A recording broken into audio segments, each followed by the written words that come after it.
अस्सलामु अलैकुम वरहमतुल्लाहि वबरकातुहू। मोहतरम भाइयों, बुज़ुर्गों, दोस्तों, ये हमारा इस्लाही मुआशरा का 1322वां सबक है। मोहतरम दोस्तों, 1993 यानी 1993 पानोली तालुका अंकलेश्वर ज़िला भरूच, जामिया हमीदिया पानोली, हम लोग उस मदरसे के बिल्कुल इब्तदाई तालिब इल्म, यानी हम लोगों से ही उस मदरसे की बुनियाद पड़ी थी। तो एक दिन मगरिब की नमाज़ के बाद में हम लोग अपना पढ़ते बैठे हुए थे और हमारे उस्ताद मोहतरम हज़रत मौलाना कारी इदरीस साहब फलाही टोपिया, वो हमारा ही एक साथी था, सिद्दीक़ हथौड़ा। अब हो सकता वो सिद्दीक़ हथौड़ा जो है बहुत बड़े आलिम दीन बन गए होंगे, मुफ्ती साहब बने होंगे। माफ़ करना अगर मैं बेअदबी के साथ आपका नाम ले रहा हूँ, लेकिन चूँकि उस ज़माने में वो हमारे साथी थे, तो वो जो सिद्दीक़ हथौड़ा था उसको हमारे उस्ताद मोहतरम जो है क़िरत की मश्क़ करा रहे थे। हम लोगों को पता चला कि भाई इशा की नमाज़ के बाद में गाँव के अंदर यानी पानोली गाँव में एक जलसा आम है और हज़रत कारी तैयब साहब रहमतुल्लाह अलैह, साबिक़ मोहतमिम दारुल उलूम देवबंद के फ़र्ज़ंद अर्जुमंद हज़रत मौलाना असलम साहब, साबिक़ शेखुल हदीस दारुल उलूम वक्फ़, और मुझे बड़े गम के साथ अब उनके नाम के आगे भी रहमतुल्लाह अलैह कहना पड़ रहा है, क्योंकि 4 साल पहले उनका भी इंतकाल हो गया। वो तशरीफ़ लाए हुए हैं और ईशा के बाद में उनका खिताब आम होगा। हम लोगों के अंदर एक खुशी, मतलब कि मौलाना असलम साहब गाँव में आए हुए हैं और हम लोगों को भी जो है उनका दीदार नसीब होगा, उनकी ज़ियारत होंगी, उनके मजलिस में बैठने का मौका मिलेगा।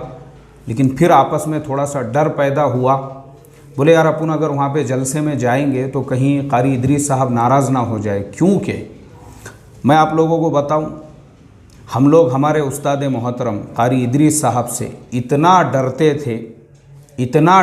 थे, लोग बादशाहों से भी उतना नहीं डरते होंगे जितना हम कारी साहब से डरते थे।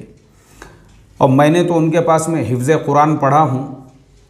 मुझे अगर कोई पूछे कि उनकी शक्ल सूरत कैसी थी, मैं नहीं बता सकता आपको, इसलिए कि हम लोगों में उतनी मजाल, उतनी हिम्मत, उतनी डेरिंगी नहीं थी कि हम उनकी आंखों में आंखें डाल के बात कर सके। ऐसी मुंडी झुका के हम लोग सबक सुनाते थे, मुंडी झुका के हम लोग सबक पारा सुनाते थे, मुंडी झुका के हम लोग जो है जो कुछ भी पढ़ना है या बात करना है वो सब मुंडी झुका के, वो हमको सज़ा दे रहे हैं तब भी हम ऐसी मुंडी झुकी हुई रखते थे। मतलब हम लोगों में उतनी हिम्मत ही नहीं थी कि अपने उस्ताद मोहतरम की आंखों में आंखें डाल के बात कर सके। और वाकई में भी ऐसे उस्ताद हमको मिले, उनकी तालीम मिली, उनकी तरबियत मिली। मैं रोज़ाना मगरिब की नमाज़ के बाद में सूरतुल यासीन पढ़ के, ये मेरा रोज़ का मामूल है, अपने वालिदैन के लिए, अपने तमाम असातिज़ा के लिए, हमारे तमाम अकाबिर के लिए, जितने लोग अल्लाह के रास्ते में निकले हुए हैं उनके लिए, उम्मत मुस्लिमा और आम मुसलमानों के लिए, मैं रोज़ाना जो है मगरिब के बाद का मेरा मामूल है ये दुआ का। मैं अपने ऐसे तमाम असातिज़ा के लिए दुआ करता हूँ। ख़ास तौर पे अल्लाह उनको लाखों करोड़ों जज़ाए खैर अता फ़रमाए। उन्होंने वाकई में भी ये तरबियत, ये लाइफ का जो डिसिप्लिन है, ये सारी चीज़ें हमको सिखाई उन्होंने। तो बहरहाल हम लोगों में तो उतनी हिम्मत थी ही नहीं कि हम लोग उस जलसे में पहुंच जाते और कारी इदरीस साहब को पता चलता तो पता नहीं उनका रिएक्शन क्या रहेगा। फिर आपस में मुज़ाकिरा ये हुआ, यार हमारे कारी साहब ख़ुद अपने को जो नसीहत करते हैं तो उसमें बार बार ये बात बतलाते हैं कि अल्लाह वालों की सोहबत में बैठना चाहिए, अल्लाह वालों की किताबें पढ़ना चाहिए, अल्लाह वालों के वाक़ियात पढ़ना चाहिए, और अल्लाह वालों से जितना भी हमारा रब्त रहेगा, ताल्लुक़ रहेगा, तो अगर हम लोग उस जलसे में चले भी जाते हैं तो इंशाअल्लाह उम्मीद है कि कारी साहब नाराज़ नहीं होंगे, और अगर वो देख भी लेंगे तो हो सकता है वो दरगुज़र कर दे कि ये लोग जलसे में शिरकत के लिए आए हैं। तो मैं बोला थोड़ा सा हिम्मत करेंगे। वो एक कहावत है ना, डर के आगे जीत है। चलो मैं बोला आज थोड़ा रिस्क ले ही लेते हैं। तो मैं और मेरे जो चंद साथी थे हम लोग पहुँचे उस जलसे के अंदर। अब मुझे याद है आज तक, मैं आपको 1993 की बात बता रहा हूँ। हज़रत मौलाना असलम साहब ने तकरीबन 2 से ढाई घंटे उस मजलिस में ख़िताब फरमाया, और वह कंप्लीट ख़िताब, मुकम्मल बयान सिर्फ़ और सिर्फ़ एक ही उन्वान के ऊपर था और वो था गीबत।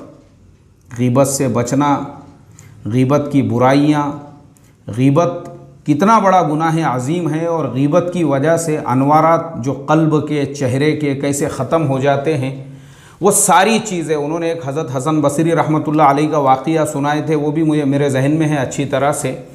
बहरहाल हज़रत मौलाना असलम साहब का वो 2 से 2.5 घंटे का जो बयान था, वो पूरा क्या पूरा मुकम्मल बयान सिर्फ़ और सिर्फ गीबत की नकीर और गीबत के बारे में ही था कि इससे बचना चाहिए। मेरे मोहतरम दोस्तों, मैं आपको ये वाक़िया इसलिए सुना रहा हूँ क्योंकि ये हमारे बड़े थे, ये हमारे अकाबिर थे जिन्होंने हमको ये तालीम दी, ये तरबियत दी और ये सिखलाया था कि गीबत बहुत बड़ा गुनाह अज़ीम है।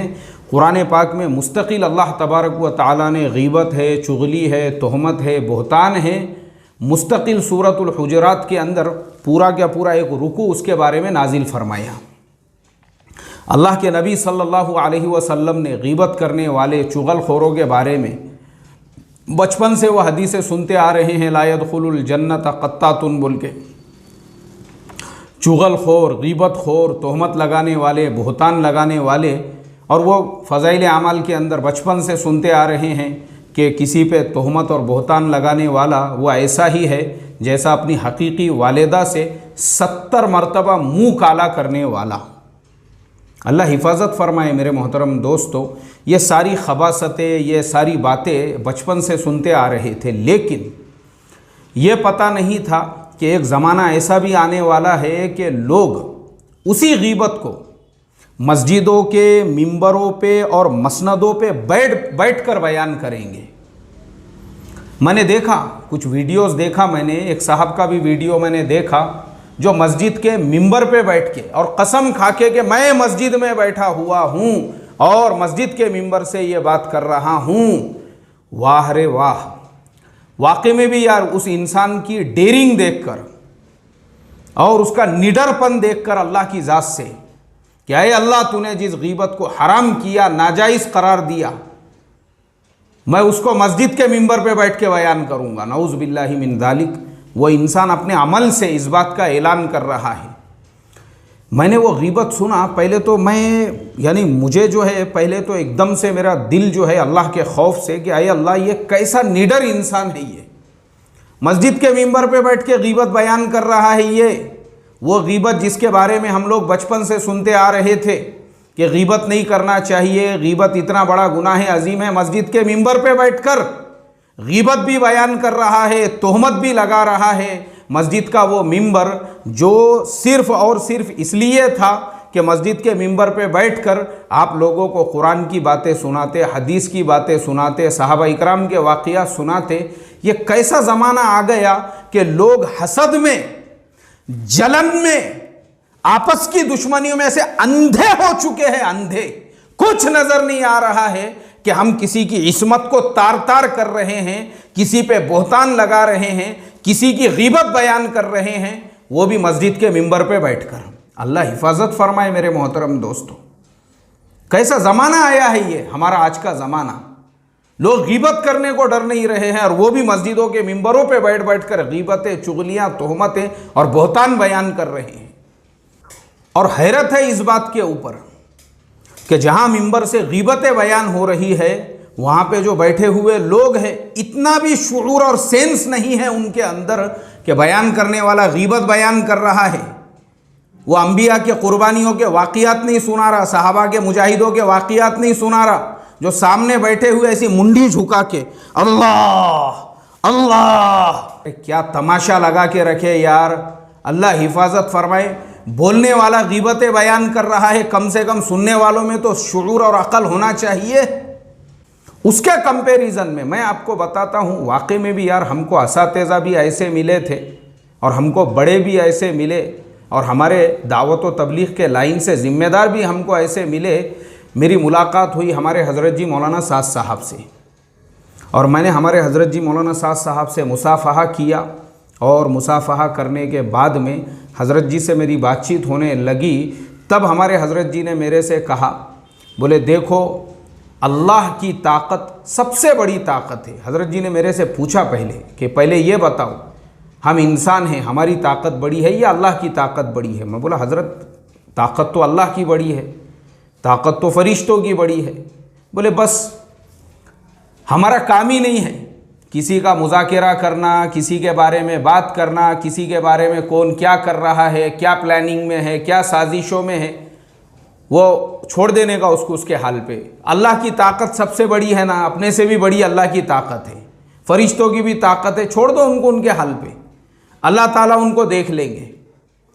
मेरे मोहतरम बुज़ुर्गों, दोस्तों, मैं हज़रत जी की बातें जो बयान करता हूँ या हज़रत जी के वाक़यात या हज़रत जी के मलफूज़ात, मैं उनका अंधभक्त नहीं हूँ, लेकिन वाकई मैंने मेरी आँखों से देखा उस इंसान के सब्र ने, उस इंसान के तहम्मुल और बर्दाश्त ने, उन लोगों का हशर मैंने मेरी आँखों से देखा। मिंबरों पे बैठ बैठ कर जो गीबतें, तोहमतें, बोहतान लगाने वाले थे, कफन नसीब नहीं हुआ उनको मरने के बाद, कफन,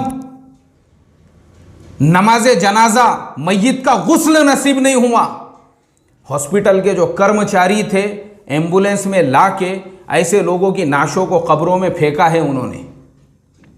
अल्लाह हिफाजत फरमाए। मैं तो अपने दुश्मनों के लिए भी ये दुआ करता हूँ कि अल्लाह ऐसी मौत दुश्मनों को भी नसीब ना फरमाए, जिनको कफन भी नसीब ना हो, जिनको गुस्ल भी नसीब ना हो, जिनको खुद अपने आइज़ा और अकरबा भी नसीब ना हो, जो उनको कब्र में उतारे। और हॉस्पिटल के कर्मचारी इस तरीके से बग़ैर गुस्ल के, बग़ैर कफन के कब्रों में लाके फेंक दे, अल्लाह ऐसी मौत दुश्मनों को भी नसीब ना फरमाए। लेकिन वैसी मौत उन लोगों को मिली है मिंबरों पे बैठ बैठ कर गीबतें, तोहमतें और बोहतान लगाने वालों को। मेरे मोहतरम दोस्तों, अल्लाह से डरने की बात है ये मिंबर, ये मसनदे गीबतों के लिए नहीं है।